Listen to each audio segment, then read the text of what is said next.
Magandang hapon, kape tayo.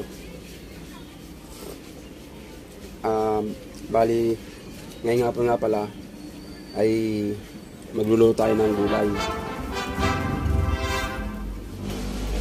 Meron tayo ditong papaya, saluyot, tsaka alugbate. Nung araw yung saluyot, kinukuha lang namin to sa gubatan pero tinan mo naman nabibili na siya. Nabibili sa palengke, 15 pesos ang isang tali, tsaka alugbate 15 pesos. Tapos ito yung rekado natin.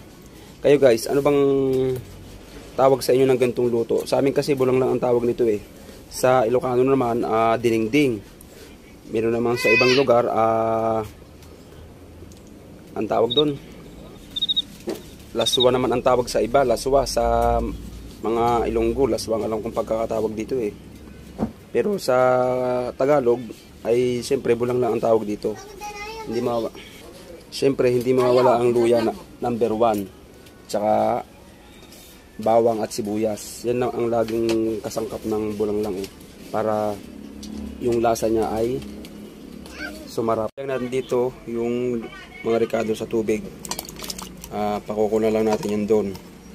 Para yung lasa niya ay lumabas. Bago natin ihulog yung papaya. Tapos itong saluyot at alugbate. Ilagyan ko na nga pala yan ng asin at saka konting pampalasa tapos paminta. Para pagkulo niya, magsasama-sama ng lasa niya. Para isang kuluan lang.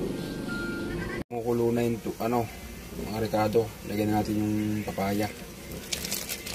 Para lumambot na siya.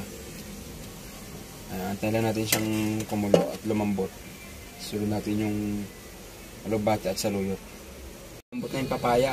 Lagyan natin yung gulay. Wow, sarap ng gulay Sa tagal-tagal, ngayon lang ulit ako nakatim ng alugbate.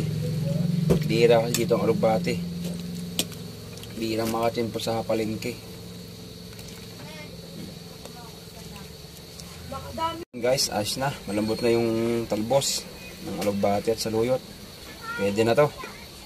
Pwede na hanguin. Tinima ko na rin. Ayos ng lasa na. Yan, okay na. Pwede na hanguin.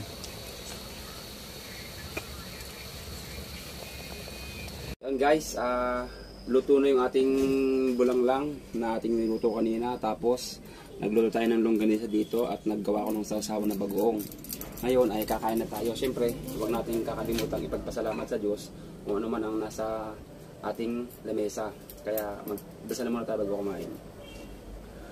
Lord,